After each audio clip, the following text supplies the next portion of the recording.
자, 우리 시험 과목의 정확한 명칭은 민법 및 민사특별법입니다. 민법만 시험 치는 게 아니라 특별법도 시험을 친다는 말입니다. 자, 민법이란 법률 자체는 일반법이지 특별법이 아닙니다.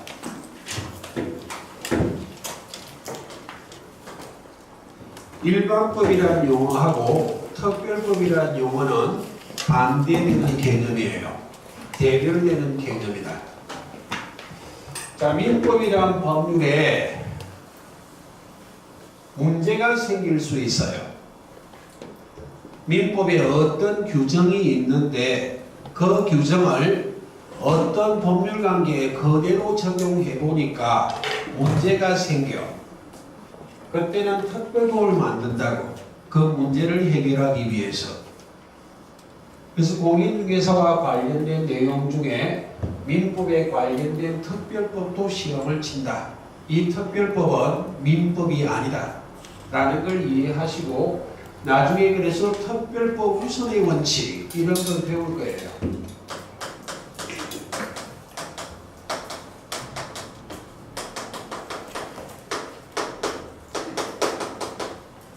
특별법 우선의 원칙의 가장 대표적인 예는 민법에 어떤 규정이 있고 특별법에도 동일한 내용의 어떤 규정이 있어. 근데 그 규정이 다르다고. 다를 때는 무엇을 우선하여 적용하는 것이다? 특별법을. 그걸 특별법 우선의 원칙이라 말합니다. 그럼 이 민법 및 민사특별법은 29회 동안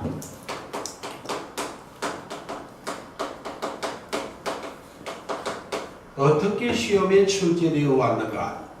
출제 경향을 설명드리는 이유는 나중에 공부하실 때 자주 출제되는 부분에 초점을 좀 맞추라는 취지예요. 의례적으로 첫째 주에 첫째 날에 하는 내용이기 때문에 가볍게 들으시면 되겠습니다. 자, 민법은 실체법입니다. 실체법이란 말이 절차법이란 말하고 반대말이에요. 대별되는 개념이라.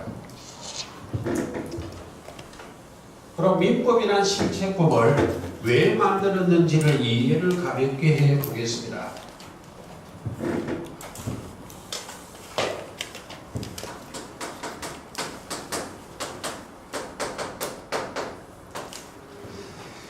사람과 사람 사이의 생활관계는 아주 복잡하고 다단합니다.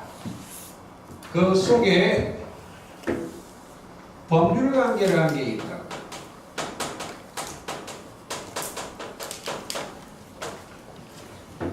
사람과 사람 사이의 모든 생활관계가 전부 법률관계는 아니다. 이 법률관계라는 것은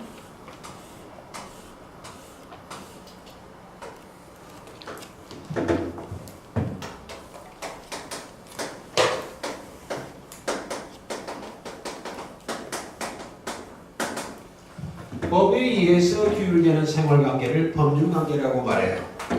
그럼 사람과 사람 사이의 생활관계는 모두 법에 의해서 규율되는 것은 아니다. 가령 예를 든다면 개인과 개인 사이에 어떤 약속을 했을 때 그 약속을 어긴다 할지라도 모두 법에 의해서 규율되는 건 아니라고요. 법에 의해서 규율되는 생활관계도 있고 법에 의해서 규율되지 않는 생활관계도 있다. 법률관계란 법에 의해서 규율되는 생활관계를 말하기 때문에 법률관계는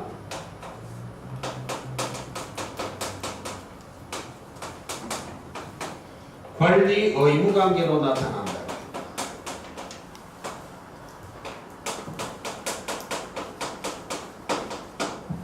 권리 의무 관계로 나타나는데 이 권리 의무를 규정하고 있는 법률을 무엇이라 말한다? 실체법이라 말해요. 그럼 예를 든다면 나중에 숱하게 배울 내용 법률관계 중에 가장 대표적인 예를 하나 들어볼게요. 자, 공인 중개사는 동산을 중개하지 않기 때문에 제가 물건을 예를 들면 항상 부동산을 예를 듭니다. 갑이 부동산을 소유하고 있어요. 갑을 간에 이 부동산을 사고 파는 매매 계약이란 약속을 했습니다. 그럼 파는 자를 매도인이라 말하고 사는 자를 매수인이라고 말합니다. 근데 이 매매 계약은 법률관계예요.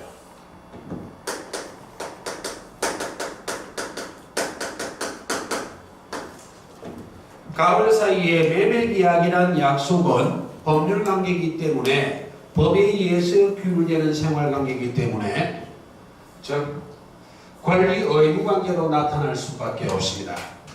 그래서 실체법인 민법에는 갑을 사이에 매매계약이 성립하면 매도인은 매수인에게 매매 대금을 지급해 주세요라고 요구하는 대금 지급 청구권이 발생하고 매수인은 매도인에게 재산권을 이전해 주세요라는 요구할 수 있는 청구권이 발생합니다. 이런 권리관계가 발생한다는 것을 어디에 규정하고 있다? 실체법인 민법에. 그런데 권리와 의무는 동전의 양면과 같아요. 거의 대부분은 권리관계를 탁 뒤집으면 의무관계가 되고 의무관계를 탁 뒤집으면 권리관계가 되는 게 일반적입니다. 즉 이걸 탁 뒤집어 버리면 매도인은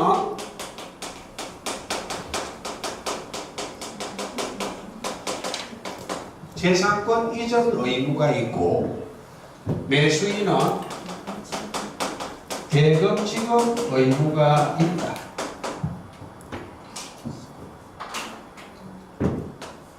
라는 걸 어디에 규정하고 있다? 실체법인 민법에 규정하고 있다. 그 말입니다. 예. 그래서 매매계약이 공인중개사의 주된 업무 중에 하나거든. 오늘 매매계약을 중개를 하나 하면 싱글벙글해요. 왜? 수수료가 높거든. 오늘은 회식해야 돼. 설득소리입니다. 이런 걸 바로 실체법이 민법에 규정하고 있다. 그래서 권리관계는 의무관계로, 의무관계는 권리관계로 나타날 수 있다는 말이 권리관계를 뒤집으면 의무관계가 되고 의무관계를 뒤집으면 권리관계가 되는 게 일반적이다. 근데 언제나 그렇지는 않아요. 일정한 법률관계는 권리관계만 있지 의무관계가 없는 것이 있고 일정한 법률관계는 의무관계만 있지 권리관계가 없는 게 극히 일부가 있어요. 그런 것들은 나중에 참고로 설명드릴 것. 이렇게 법률관계는 법에 의해서 규율되는 생활관계이기 때문에 권리 의무관계로 나타날 수밖에 없고 어떤 법률관계가 성립했을 때 누구에게 어떤 권리가 누구에게 어떤 의무가 있는지를 규정하고 있는 법률을 실체법, 실체법의 하나가 민법이다 라는 걸 이해를 하시고, 근데 모든 약속이 적지는 않겠지만 모두 법에 의해서 규율되지는 않아요. 오늘 학원에 오셨는데 고등학교 동창을 만났어. 20년 만에. 너무 반갑다. 점심때 식사나 같이 하자. 이렇게 약속을 먼저 제의한 친구분이 있어. 급한 일이 생겼습니다. 집에. 빛이 못해서 약속을 어기고 집에 가셔버렸다고. 급한 일이 생겼어. 약속을 어겼지만 법에 의해서 규율된다 안 된다? 안 돼. 그럼 왜 민법을 배우는 것인가? 만약 매도인은 매수인에게 약속대로 재산권을 이전해주고 매수인도 매도인에게 약속대로 대금을 지급해주면 문제가 없다고. 문제가 없는데 민법을 배우는 이유는 분쟁이 발생할 수 있다. 분쟁이 발생 안 하면 민법 필요 없어요. 간혹 분쟁이 발생한다고. 분쟁이 발생하는 것은 여러 가지가 있을 수 있어. 매도인 또는 매수인 둘 중에 한 사람이 언제 매매했는데 를 주장하는 경우도 있고, 매도인 매수인이 매매 계약을 했다는 건 인정하지만 정당한 이유 없이, 아무런 이유 없이 매도인이 재산권을 이전해 주지 않거나 또는 매수인이 대금을 지급해 주지 않는 것이 다툼이 생긴 거예요. 이런 분쟁이 발생하면 원칙적으로 자력구제를 허용하지는 않습니다.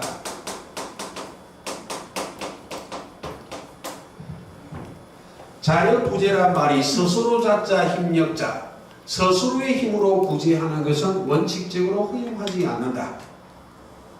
법제사, 법의 발달사를 보면 한때는 자력구제할 때가 있었거든. 물론 고대 시대를 말할 필요도 없고 근대 시대에도 자력구제하는 대표적인 예가 결투를 하고 이랬다고. 결투에 천재가 몇 사람 돌아가신 분도 있어요. 총질을 못했어요. 총이나 좀 잘 쏴지. 자력구제는 원칙적으로 허용하지 않고 국가구제가 원칙이에요. 국가구제가 원칙이란 말이 소송하라는 말입니다.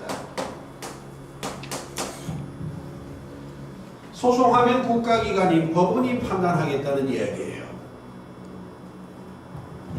소송을 제기하면 분쟁이 발생하고 소송을 제기하면 재판을 하고 법원이 판결을 하게 된다. 이런 절차를 규정한 법률을 무엇이라 말한다? 절차법이에요. 민법은 절차를 규정한 법이 아니다. 민법에 대한 절차법은 민사소송법을 말합니다. 그래서 개인과 개인 사이에 법률관계가 성립하고 분쟁이 발생했을 때 그때를 대비하여 민법을 배우는 것이다. 물론 정확한 법리까지 모두를 요구하지는 않고 우리가 자주 하는 공인중개사 업무 중에 자주 생기는 다툼이 있을 수 있거든. 그런 정도는 우리나라 대법원이 어떤 결론을 내렸는지 하는 정도는 아실 필요가 있다는 말입니다. 깊이 있는 내용은 나중에 하고, 그럼 이 내용을 설명드리는 이유는 이 단어를 뽑아내기 위해서 지금 설명한 겁니다. 여기까지의 시험에 물어볼 것은 별로 없어요. 자, 민법의 풀이를 해내기 위해서 도입 단계에서 설명한 것이고, 민법이란 법률은 실체법, 즉 개인과 개인 사이에 법률관계가 성립했을 때 이 법률관계가 법에 의해서 규율되는 생활관계이기 때문에 권리 의무관계로 나타날 수밖에 없고 누구에게 어떤 권리가 누구에게 어떤 의무가 있는지를 규정하고 있는 실체법이 민법이다. 근데 민법은 권리관계는 의무관계로, 의무관계는 권리관계로 나타나는 게 일반적이기 때문에 둘 다 규정하면 바보 같잖아요. 이 권리관계를 뒤집으면 의무가 되고 의무를 뒤집으면 권리가 되는 게 거의 대부분이기 때문에 법률에 둘 다 규정하면 법만 늘어나고 산만해지기 때문에 현행민법은 무엇을 중심으로 규정하고 있다? 권리를 중심으로 규정하고 있어요.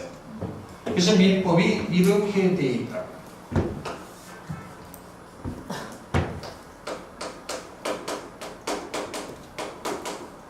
현행민법이 총 5편으로 되어 있어요. 총 5편으로 되어 있기 때문에 시험에 안 물어봅니다. 의례적으로 하는 과정일 뿐이에요. 편별식이다. 편별로 나누고 있다. 이 편별로 나눈 독일의 학파가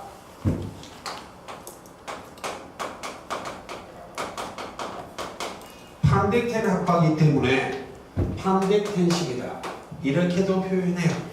이런 건 시험에 묻지 않고 조문은 아주 많아요. 1118조로 되어 있어요. 근데 이 조문 모두가 우리 시험은 아니다. 그 중에 극히 일부 공인중개사업무와 직접 간접적으로 관련이 있는 내용만 시험을 치고 있습니다. 그럼 민법은 권리를 중심으로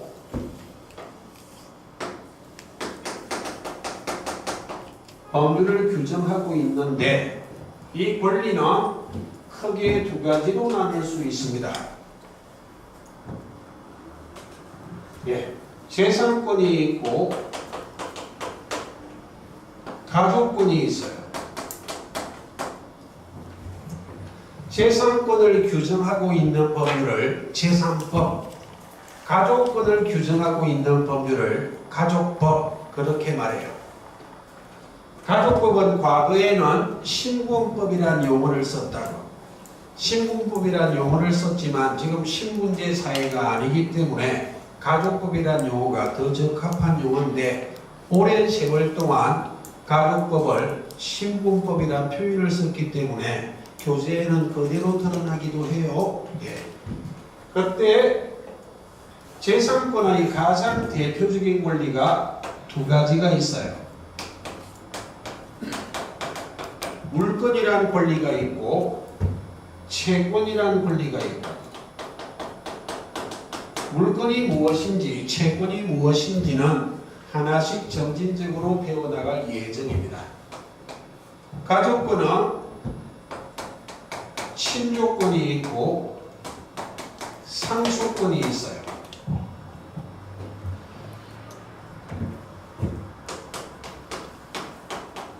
그리고 민법 총칙이라는 게 있다. 그래서 현행 민법은 총 5편으로 제1편 민법 총칙, 제2편 물권법, 제3편 채권법, 제4편 친족법, 제5편 상속법, 이렇게 편별로 나누고 있다.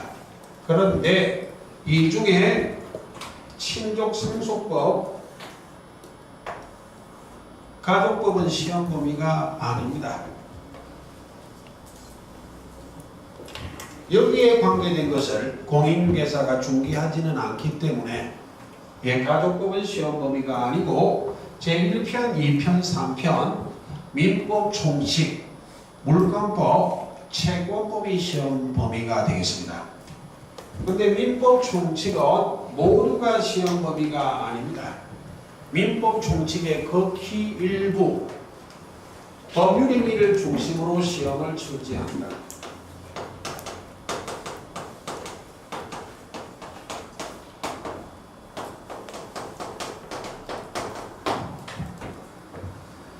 자, 물권법은 총론이 있고 강론이 있어요.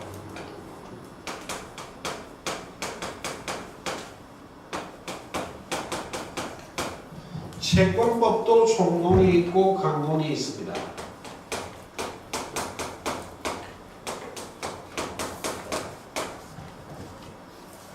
근데 물권법은 총론, 강론이 모두 시험 범위입니다.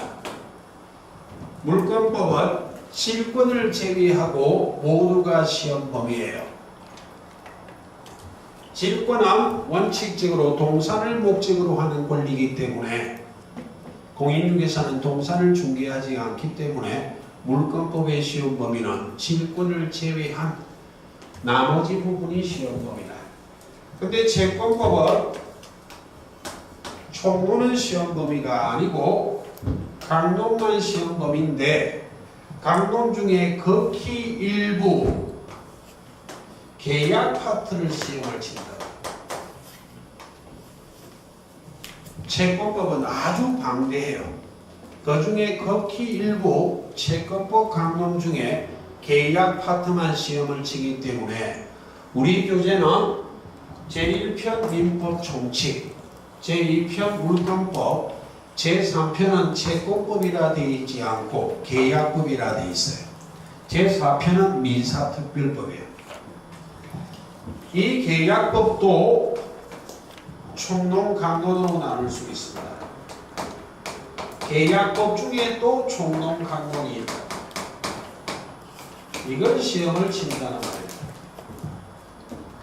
그럼 민법은 권리를 중심으로 규정하고 있는데 물권법 강론에 민법에 규정하고 있는 권리가 8종이 있어요. 물건이 8가지만 있다는 말은 아닙니다. 나중에 물권법 할 때 배울 거예요. 물건의 종류는 아주 많아. 민법에 규정한 것도 있고 민법 이외의 법률에 규정한 것도 있지만 민법에는 물건의 종류를 몇 가지를 규정하고 있다? 8종을 8개를 규정하고 있다.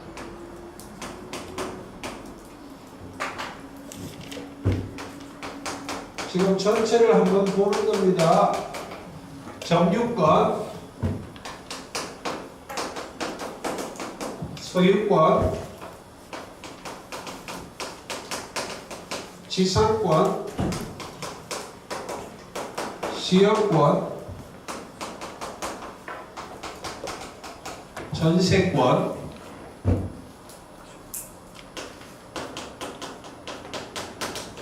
유치권, 실권, 저당권이에요.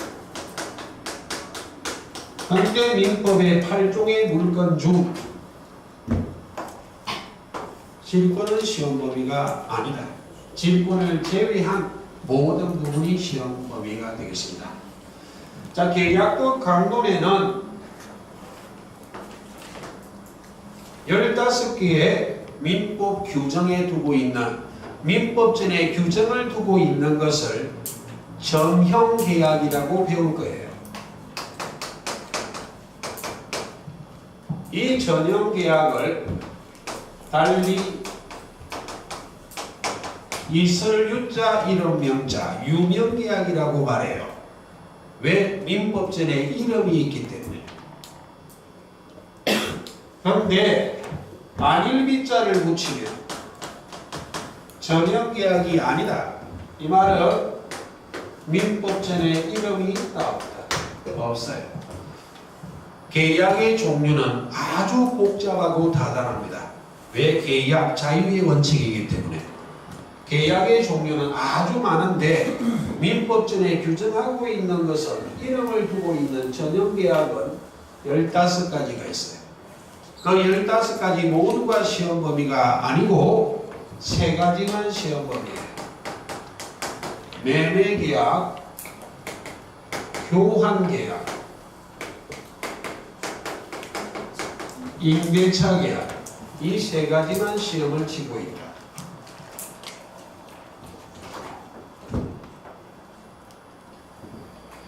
이 매매, 교환, 임대차가 공인중개사의 계약 중에 주 업무라고.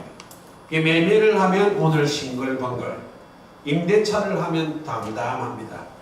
왜? 수수료가 낮기 때문에. 오늘 한 건도 못하면 꿀꿀하지 이제. 이 3가지만 시험을 치고 있다.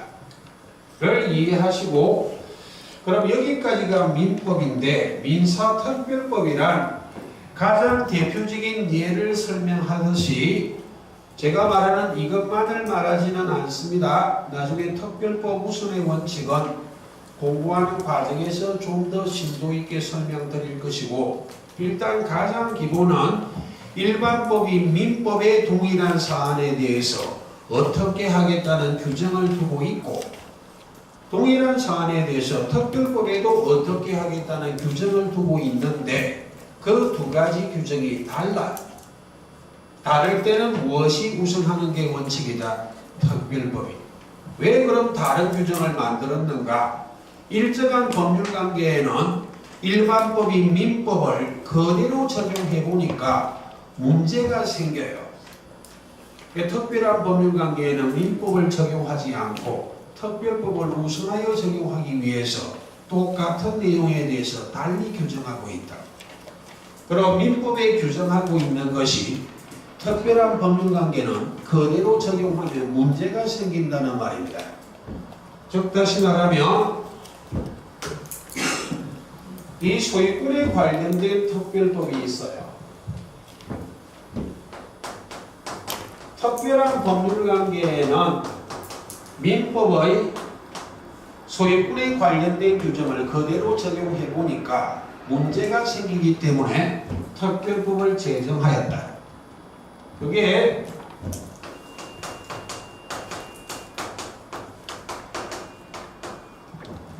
집합건물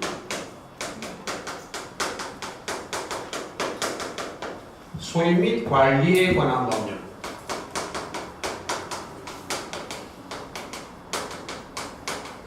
법률 명칭 전부 암기하실 필요 없어요.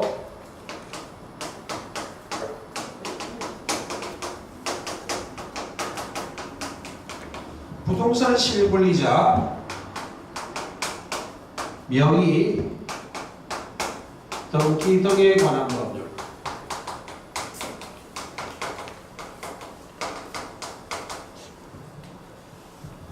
이 두 가지가 민법의 소유권에 관련된 특별법이고 민법의 저당권에 관련된 특별법이 있습니다.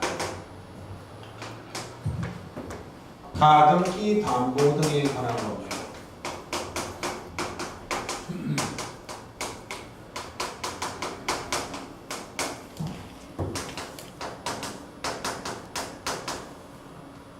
자, 민법의 임대차에 관련된 특별법이 있어요. 그게 여러분이 잘 아시는 주택임대차 보호법.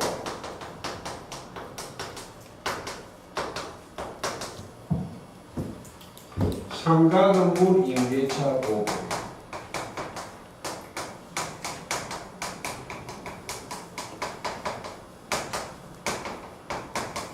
이와 같이 특별법의 명칭은 너무 길어요. 너무 길기 때문에 시험에는 주로 정확하게 표현하겠지만 강의를 할 때는 줄여서 표현합니다. 줄여서 표현한다는 말이 집합건물 소유 및 관리에 관한 법률은 줄여서 무엇이라 명명하고 집합건물법이요. 부동산 실권리자 명의 등기 등에 관한 법률은 부동산 실명법. 당연히 우리 시험은 부동산에 관련된 내용이기 때문에 더 줄여 그냥 이렇게도 표현하기도 해요. 실명법이라고. 간혹 이렇게 표현하는 분이 있더라고요. 부실법이라고. 그건 제가 생각하는 사견은 잘못된 표현이에요. 뭐가 부실한지 모르겠다. 그냥 실명법이라 표현하기도 한다. 가등기 담보 등에 관한 법률은 줄여서 가등기 담보법. 더 줄이면 가담법이라고도 표현해요. 주택임대차 보호법은 줄여서 주임법. 상가건물 임대차 보호법은 줄여서 상임법. 이렇게 표현하게 된다. 그리고 참고로 저희가는 띄어쓰기 할 줄도 모르나 법률 명칭은 띄어쓰기 하면 어디까지가 정확한 법률 명칭인지 오히려 혼선이 생기기 때문에 법률 명칭은 띄어쓰기 하지 않습니다. 시험에는 붙여버리면 읽기 힘들기 때문에 묶어서 띄어쓰기를 한다고. 시험에는 이렇게 묶어준다는 말이에요. 법률 명칭은. 띄어쓰기는 하고 읽기 편하게. 예. 자, 이렇게 설명을 드렸는데 길게 설명드린 이유는 그 민법 사시 문제는 어떻게 출제될 것인가?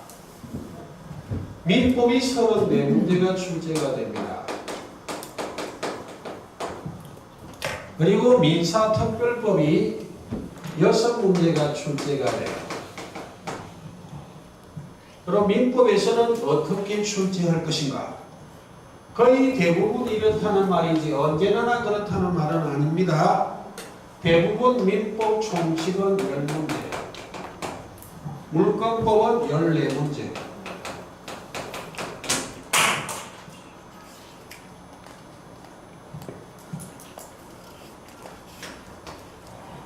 그리고 계약법이 10문제. 이렇게 34문제가 출제되는 것이 일반적이다. 간혹 민법 총칙이 한두 문제 줄어들 수도 있고 두 문제까지는 잘 없고 한 문제 정도 줄어들 수도 있고 계약법이 한 문제 정도 줄어들 수도 있어요. 그럼 다른 파트에서 한두 문제 더 출제가 될 수도 있다는 말이죠. 근데 물권법은 14문제 밑으로는 출제하지 않습니다. 그럼 굳이 말하면 민법에서는 출제 가능성이 가장 높은 파트가 어디다? 물권법이다. 이 실무하는 분들은 내 물건, 네 물건 이런 말 한다고요. 됐습니까? 이렇게 출제하는데 민법 총칙은 법률 행위를 중심으로 10문제 가량을 출제한다. 그래서 권리 주체나 권리 객체와 같은 것은 시험범위 아닙니다. 권리 주체는 사람이에요. 사람은 자연인과 법인으로 나누는데 안정된 이유는 시험범위 아니기 때문에 자연인이 무엇인지 법인이 무엇인지 세세한 내용을 우리 시험에 묻지 않습니다. 근데 교재는 논리 구조가 맞아야 되기 때문에 권리 주체 막 서술해놨다. 그 집에 가서 공부하면 내년에 또 만나요. 그 뚱뚱한 책 중에 제가 절대로 읽지 마십시오라는 부분은 안 읽어야 돼요. 그 중에 시험에 필요한 최소한의 내용은 제가 강의하면서 발췌해서 설명하거든요. 1페이지부터 첫 페이지, 끝페이지까지 그냥 평이하게 그렇게 열심히 공부하면 내년에 또 만날 가능성이 높아요. 하지 말라는 건 아예 제외시켜버려야 된다. 시험에 완전히 동떨어진 부분도 제법 있다. 물론 학문 하실 때는 논리 구조가 맞아야 되기 때문에 다 알아야 되겠지만 시험 학문 아니에요. 시험의 목표는 무엇이다? 단기간 내 합격이다. 그냥 합격이 아니고요. 오래 하면 누구나 합격하죠. 상대평가는 오래 해도 안 되는 경우도 있어요. 왜 고시 공부를 10수년씩 하는 사람도 있잖아요. 오래 해도 안 되는 사람도 있는데 사법시험은. 우리 시험은 오래 하면 무조건 합격해요. 언제인지는 모르겠지만 그건 잘못된 거예요. 단기간 내 합격해야만 한다. 그래서 특히 지금 앉아 계신 분들은 올해는 다 합격해야 돼요. 올해 합격 못하시면 답은 나와 있어요. 왜? 태만하다는 거예요. 간혹 집에 피치 못할 사고가 생겼을 수 있지만 그건 가슴 아픈 일이고 공부할 여건이 안 돼서 막 일이 생겨서 누가 아프고 병수발 들어야 되고 정신을 못 차려요. 이런 분들은 가슴 아프지만 어쩔 수 없지만 그 외에는 주로 태만하신 분입니다. 나태하다. 머리 나쁜 것보다 더 나쁜 게 무엇이라 나태한 거예요. 성격수.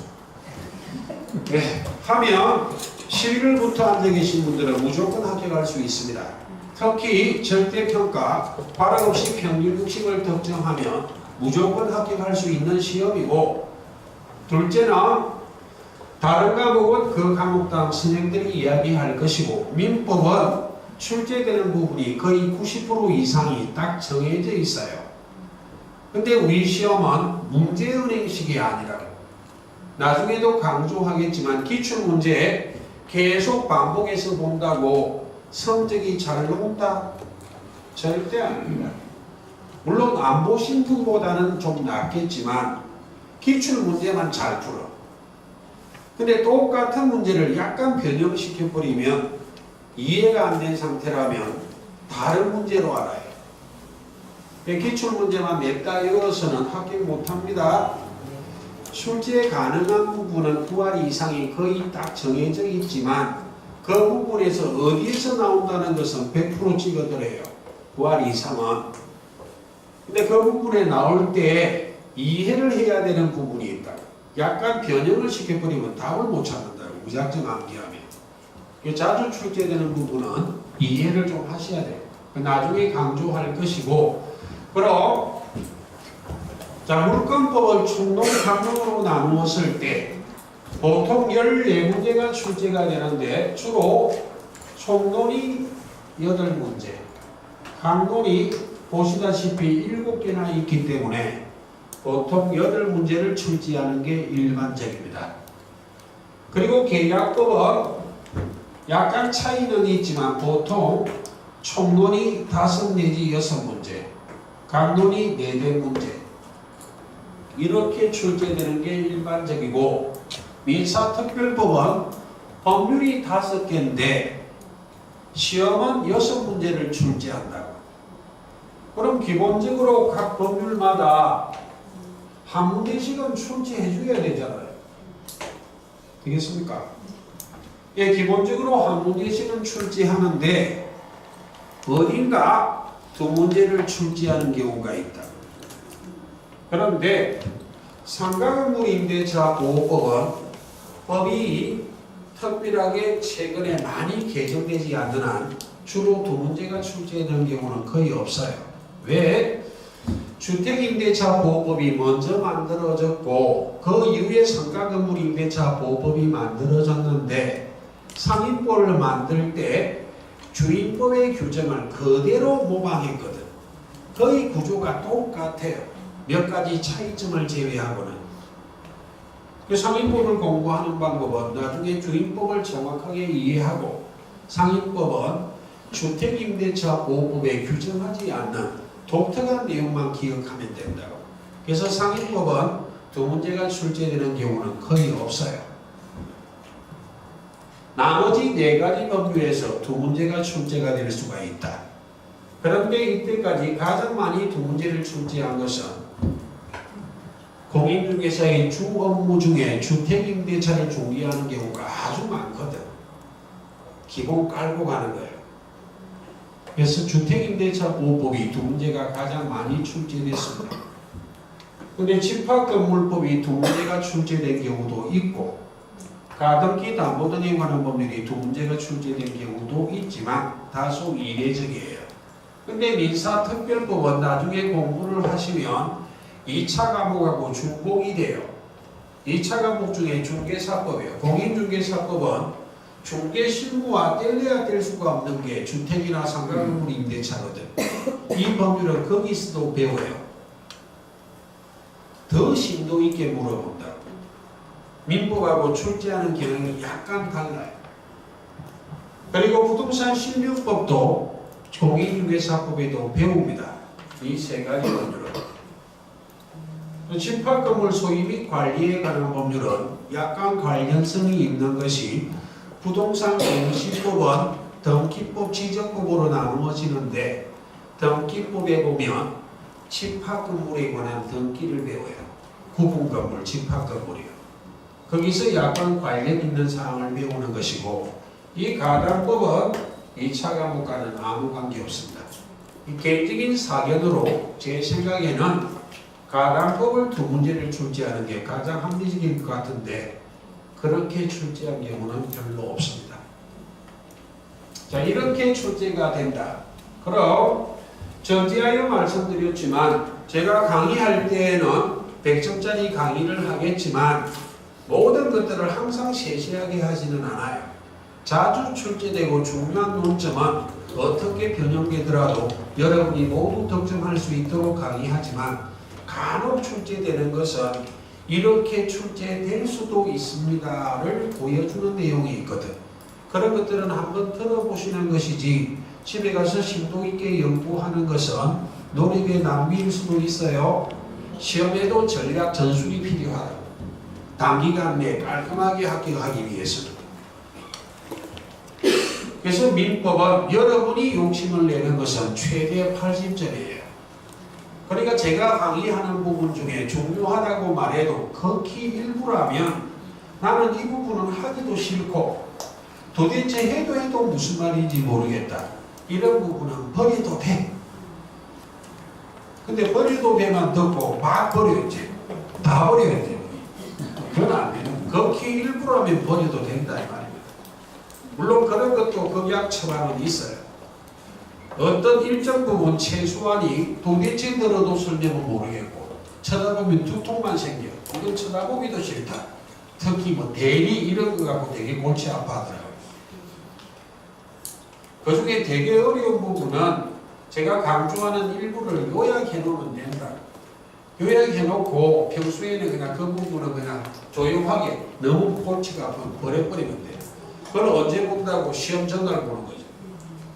또는 시험 당일날 9시까지 입시라면 30분 남았잖아. 오전 시험 치기 전에 그때 보면 되지. 근데 그게 시험에 나왔는데 이해를 못했지만 답을 못 찾으면 그분은 죄송한 이야기로 좀 이상합니다. 공부할 거리가 전혀 없는 거예요. 조금 전에 받는 거예요. 그렇게 처리할 수도 있어. 죄송합니다. 그래서 모든 것들을 잘하기 위해서 노력하실 필요는 없다. 최소한 양이 적은 부분이라면 시험고리 아프면 버려버려도 된다. 일정 부분은 버릴 줄 알아야 된다. 모든 걸 다 끌어안으면 양이 산더미처럼 늘어나는 거예요. 시험도 전략 전술이 필요하다 그랬어요. 단기간 내에 합격하기 위해서. 그럼 민법은 만점이 80점이에요. 학계론이 안 된다는 전제야. 합격하기 위해서 낙제점을 먹으면 안 되거든. 40점 미만이 낙제점이에요. 낙제점. 과락이란 말이. 과목 낙제라. 과락이 없어야 되기 때문에 학계론은 안 되고 민법은 좀 돼. 학계론은 해도 몰라도 그래도 최소한 40점은 득점해야만 한다. 됐습니까? 그럼 민법은 최대 점수가 몇 점이다? 80점이에요. 그럼 20점 정도는 버려도 된다. 그래서 다 끌어안을 필요가 없다는 걸 부탁을 드리고, 그럼 이렇게 출제가 되는데 내용은 무엇이 제일 쉬운가 하면 이 특별법이 제일 쉬워요. 이게 민법보다는 법리가 약하거든. 그리고 실생활하고 밀접한 관련성이 있어요. 이건 한번 들으면 알아들어요. 좀 복잡한 판례 몇 가지를 제외하고. 그리고 출제 문항수도 법률은 5개인데 많지도 않다고. 이게 한 문제라고 생각하실 것은 아니지만 한 문제가 당락을 좌우할 수도 있기 때문에 민사특별법은 2차 과목하고 중복되는 것도 있습니다. 민법 시간에 듣고 또 2차 과목 시간에 또 듣고 계속 듣기 때문에 잘 안 틀려요. 거의 다 맞힌다. 그렇게 어렵지도 않고, 특히 특별법은 법이 자주 개정이 되는데 법이 개정되면 그건 특 A급 문제예요. 왜? 법이 개정될 때에는 문제가 있기 때문에 개정했기 때문에 출제위원들은 물어보고 싶다고. 법이 개정되면 땡큐입니다. 골치 아프면 그것만 들고 가도 그대로 시험에 나오는 것이 10중8구예요. 많이 개정되면 안 되지만 한두 개 개정되는 것은. 그래서 올해도 작년에도 29회 때도 시험 치기 직전에 개정된 내용이 있었거든.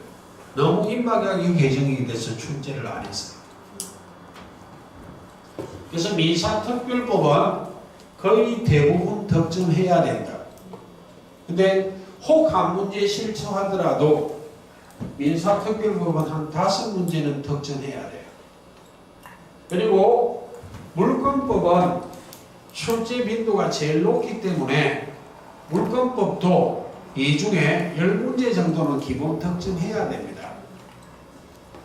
그냥 평이하게 합격하는 걸 설명드려요. 그리고 민법 총칙이 아주 어렵습니다. 왜? 총칙이라는 표현을 쓰는 것이 제3법, 물권법, 채권법에 규정하고 있는 공통 원리를 뽑아내 놓고 있기 때문에 철학적인 요소가 강해요. 도입 단계고 용어도 생소하고 법 철학적인 요소가 강하기 때문에 민법 총칙은 들어도 무슨 말인지를 잘 몰라요. 근데 민법 총칙은 버리면 안 됩니다. 민법 총칙은 득점을 위해서 공부한다기보다 제3법의 총칙, 공통된 원리를 규정하고 있기 때문에 총칙이 이해가 되면 물권 채권법이 쉽게 접근되거든. 그래서 물권 채권법 즉 물권계약법을 이해를 하기 위해서 민법 총칙은 공부를 해야만 해요. 됐습니까? 예. 그럼 채권부분 10문제 중에 그래도 절반 이상은 맞춰야지. 최소 5문제 아니면 좀 잘되면 예민법 문제. 민법 총칙은 해도 안 돼. 그렇지만 반은 맞춰야지. 왜? 민법 총칙은 제일 많이 공부합니다. 꼭 공부 안 하시는 분 보면 책을 보면 앞부분만 씩 맞잖아요. 각오를 대단하게 가지고 처음 부분은 열심히 하거든. 하다 지쳐서 책 덮어버리지만 민법 총칙은 계속 봅니다. 주로 순서대로 보기 때문에. 그래서 내용 자체는 득점이 반대로 해요. 강의는 1편, 2편, 3편, 4편에 따라 강의를 하겠지만 득점은 거꾸로 민사특별법이 제일 용이하고 다음이 계약법이고 다음이 물권법이고 민법 총칙이 득점하기 제일 어렵습니다. 어려운데 민법 총칙은 이 재산법을 이해를 잘 하시라고 제가 자주 설명을 드리고 여러분도 자주 책을 펼치기 때문에 실상 어렵다고 느끼지만 시험 득점은 5개 이상 합니다.